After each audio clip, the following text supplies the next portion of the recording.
I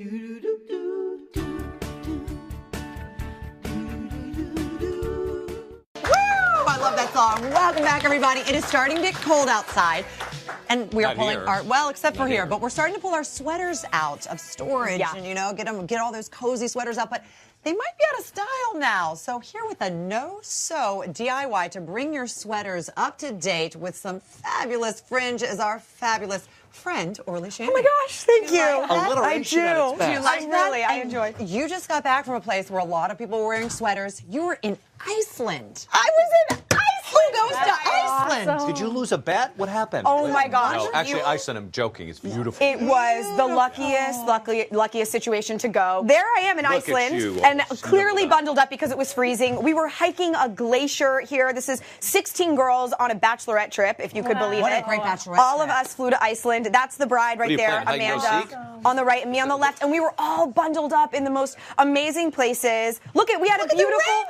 We hiked the top of a glacier, and then God was like, bravo, here's a present for you. Ta-da! That picture's amazing. It was amazing. Everything about the trip. There we are. We were hiking a volcano, and that was... You all could float? We could float. Well, in Iceland, I don't know if float. Yeah, in Iceland, there's no gravity. And there's also unicorns, I heard. Yeah. But that's all the all engaged, but that's the bridal party? And That's basically. It's a bridal party plus a couple of extras who were just wanted to come. Is that a geyser or is that a waterfall? No, that's a huge waterfall. And this particular waterfall, you were able to walk behind it, as we did. So anyway, it was really cold and really beautiful, and there's a lot of really great inspiration in the fashion there, because when it's that cold, you got to kind of kick it up a notch and do something fun. And so it was really inspiring, and that's hence where we are today, creating a little bit of flair to our knitwear. My favorite thing about it is we don't have to use a sewing machine, which means even I can do it. Do you know how to sew, right, Del? I do. You do? So if it was sewing, you would be handy. But this is very easy. Now, all that you need is your sweater, the main sweater that you're going to work with, or your jumper. The jumper.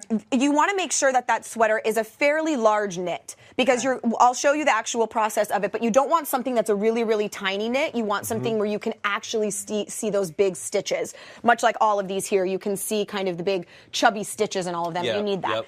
Next thing is your yarn. Now, the only thing to consider with yarn is something that sort of matches with the sweater you're doing. Okay. So as you can see with this yellow one, you can see these are kind of really thin little pieces, and it matches much better because this is a thin sweater. Correct. Okay, so that's the thing, and then color. If you put that, they would be way too fat. It would look a little bit weird, exactly. So you want to do something that kind of works. But do you go for, because I see some, there's contrast and bright colors, and there's other that fits in. Do you have a favorite? Like, what do you prefer? You know what? No, I don't actually. The thing that I'll say is there's a lot of really beautiful yarns out there, like this one we're showing.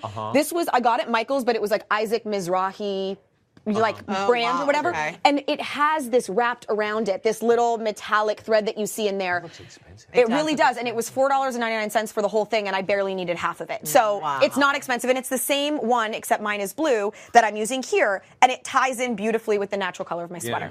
So that is up to you design-wise. The next thing you're going to want to do is decide on your placement. Now, I decided to work with the natural neckline that I had. So when you're deciding your length, the best way to cut it, or what I found was most efficient, is say, okay, let's say that's the length I want. These are going to be folded in half. So if this is my length, wait until I see shorts, there we go. If this is my length, then I want to go double, and so that's one piece. So now what I did is I basically just kept going like this. I'm like, okay, that's one, that's two, and I just went like this over and over. You're doing a garden hose. Yeah. I feel like my cable wrangler. Okay, there you go. So here, now I've got it. Now I'm going to snip the top, okay, and now you snip in half. And so now we have all these even pieces. Back together like a magic act, then? No, yeah, I wish. I wish. So here's all the pieces. Now we're going to show a little tape of me doing it earlier, just to make sure that it's nice and close up and precise of how we actually do it. So there's our thread, and this is a crochet needle. I go in through a horizontal piece, a horizontal stitch, and in half, at the center point, I grab the thread and pull it through. Now you're going to take the tail, put it through the loop, and tighten it. I'm going to do one more so you can see. Something that's really important is that you twist the crochet needle away. You turn it away, otherwise it will potentially get stuck again. And as we come out of this, I'm going to show one more just to kind of clearly show it. And actually, Rydell, if you'll do it, we'll do it together. So I just want to show you. So take your thread. Crochet needle. Yes. And now come in your thread, your crochet needle, and then you're going to go in through one of the horizontal ones. So there you go. Now, when you hook this on, it's really important that you create that tension with your left hand, or whatever hand is your not dominant hand. You're going to pull away. Now twist it away. Yep. And pull through. It's okay. We can do it again. So there you go. get hooked. Almost. Kind of did. We'll do it one more time. It's here. Why don't see if you can do it with one hand, it's because we probably might be better. working at different things. So it doesn't yeah, get loop hooked. through. Now you hold, and now twist away from it, and There you pull go. through. There you go. Yes. Now you just slip loop knot it it. So through. now the tails go through there, Let's give her the job. and then you tighten it. Yeah, exactly. She should get it. Did you do this with your sweaters? Yeah, of course. I mean, why This not? is amazing. Would you? Because I'm looking at this thinking, me, I'm going, well, that sweater shrunk in the laundry. Could you could add some do fringe. something at the bottom? One like a hu- really and you cool know what? thing? I was really tempted, you guys, as we were sitting here, because this is, as you can see, is a crop half sweater. sweater. Yeah. I almost wanted to do like long. Yeah. So like the That piece would would obviously have be been double, so and you could cool. turn it into a tunic. You could add length. I obviously did it right here. You can see on the pockets, and it was one of those threads that the thread changes colors Yeah. as it goes. So I just made sure to match my right and my lefts. But you can do it on the pocket. You could do it on the I was going to sleeve. say, like even a short one on the sleeve, so and it's that's- not like too jinky. And you did the front and the back, Yeah. which is so cool. in That way we neutral. can And tell she's another coming thing and to going. consider is that when you're doing it, you're going to pick a length that's about right. It doesn't Yeah. need to be perfect as you're doing it, because if you like it to be perfectly straight, mine isn't, as you can see, but if I wanted it to, I could go in and trim. Yeah. Another really cool thing is if you wanted to create sharp angles, what I would say what you can do is, I hope it's okay, I'm going to kind of come in front here, let's see. So what I would do is cut in an angle.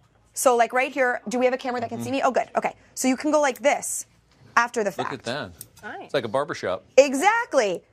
And you Oh, can or create Yeah. a clean, crisp shape. And then I would just go and match on the other side. So it's one thing that you can do is, depending on your desires of whether you want things to look really crisp and straight, or whether you like the slightly, uneven aspect of it, that's entirely up to you. You're so creative. Without the shaven haircut, how much? So the ones that we did here, it's $5 or under, because this is a really great project to do with like your Yeah. remnants. Yeah. Because a lot of times you'll make a beautiful scarf and you end up with just like a tiny little ball that you Yeah. can't Right, make something real with. exactly. This is the perfect way to utilize that. Be clear on one thing: I've never made a beautiful scarf, but Well, others have. Still time. There is Yeah, still there's time, Mark.